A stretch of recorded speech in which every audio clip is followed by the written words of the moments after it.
ಇವತ್ತೆರಡರಲ್ಲಿ ಒಂದು ತೀರ್ಮಾನ ಆಗ್ಬೇಕು ಅಂತ ನಾನು ಸ್ವೀಟಿ ಜಿದ್ದಿ ನಡೆಸ್ತಾ ಇದ್ದೀವಿ. ಸ್ವೀಟಿ ವರ್ಸಸ್ ನಾನು.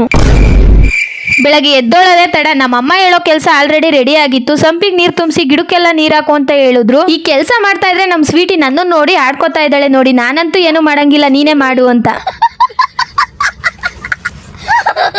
ಇವತ್ತು ನಾಷ್ಟಕ್ಕೆ ದೋಸೆ ಮತ್ತೆ ಟೊಮೆಟೊ ಗೊಜ್ಜು ಮಾಡಿದ್ದೆ. ಎಲ್ಲರ ಮನೆ ದೋಸೆ ಹೇಗೆ ತೂತೋ ಅದೇ ರೀತಿ ನಮ್ಮನೆ ದೋಸೆ ಕೂಡ ತೂತೇನೆ.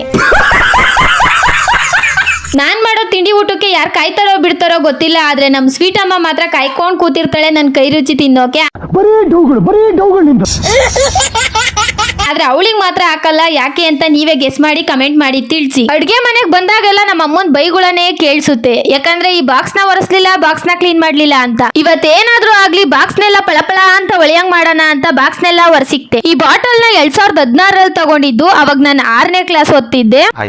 ಈ ಬಾಟಲ್ ನ ನೋಡ್ದಾಗೆಲ್ಲ ನೆನಪಾಗೋದೊಂದೇ, ಈ ಬಾಟಲ್ ಬೇರೆಯವ್ರು ಯಾರೋ ಎತ್ಕೊಂಡು ಹೋಗಿದ್ರು, ಅಂದ್ರೆ ಎಕ್ಸ್ಚೇಂಜ್ ಆಗೋಗಿತ್ತು. ಆ ಹುಡುಗನ ಬಾಟ್ಲು ನನ್ನ ಹತ್ರ ಇತ್ತು, ನನ್ನ ಬಾಟ್ಲು ಅವ್ರ ಹತ್ರ ಇತ್ತು.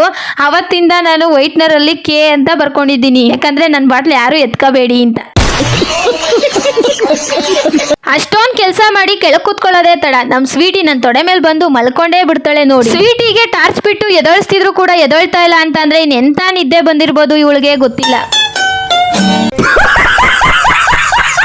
ಸ್ವೀಟಿಗೆ ಸ್ನಾನ ಮಾಡಿಸಿ ಬಿಸಿಲು ಕರ್ಕೊಂಡು ಬಂದಿದ್ದೆ. ಅವಾಗ ನೋಡಿ ಇವಳು ನಾನಾ ನೀನಾ ಅಂತ ಜಿದ್ದಿಗೆ ಬಿದ್ಲು. ಇವತ್ತೆರಡರಲ್ಲಿ ಒಂದು ತೀರ್ಮಾನ ಆಗ್ಬೇಕು ಅಂತ ನಾನು ಸ್ವೀಟಿ ಜಿದ್ದಿ ನಡೆಸ್ತಾ ಇದ್ದೀವಿ. ಸ್ವೀಟಿ ಸ್ಟ್ರಾಂಗಾ ಅಥವಾ ನಾನ್ ಸ್ಟ್ರಾಂಗಾ ಅಂತ, ಬೆಲ್ಜಿಯನ್ ನಾಯಿ ಸ್ಟ್ರಾಂಗಾ ಅಥವಾ ಕವನ ಸ್ಟ್ರಾಂಗಾ ಅಂತ ನೀವೇ ಕಮೆಂಟ್ ಮಾಡಿ ಹೇಳ್ಬೇಕು. ಇಷ್ಟು ಬಟ್ಟೆನೂ ನೆನೆ ಹಾಕ್ತೆ, ಇಷ್ಟೊಂದು ಬಟ್ಟೆನ ನಾನು ಹೋಗ್ದೆ ಅಂತ ಅನ್ಕೊಂಡ್ರ? ಅಲ್ಲ, ವಾಷಿಂಗ್ ಮಿಷಿನ್ ಹೋಗಿತ್ತು, ನಾನ್ ಮಾತ್ರ ಒಣಾಗ್ತಾ ಇದ್ದೀನಿ ಅಷ್ಟೇನೆ. ಬರೀ ಇಂಥದೆಯಾ? ಕವನ ಮಾತಾಡೋಕ್ಕೂ ಸೈ, ಅಡ್ಗೆ ಮಾಡೋಕ್ಕೂ ಸೈ. ಮುದ್ದೆ ಜೊತೆ ಬಸ್ಸಾರು ಮಾಡಿದ್ದೆ. ಈ ಒಂದು ಮಿನಿ ವ್ಲಾಗು ನಿಮ್ಗೆ ಯಾರಿಗಾದ್ರೂ ಇಷ್ಟ ಆಗಿದ್ರೆ ಲೈಕ್ ಮಾಡಿ, ಕಮೆಂಟ್ ಮಾಡಿ, ಫಾಲೋ ಮಾಡಿ, ಇದೇ ರೀತಿ ಸಪೋರ್ಟ್ ಮಾಡಿ. Thanks for watching.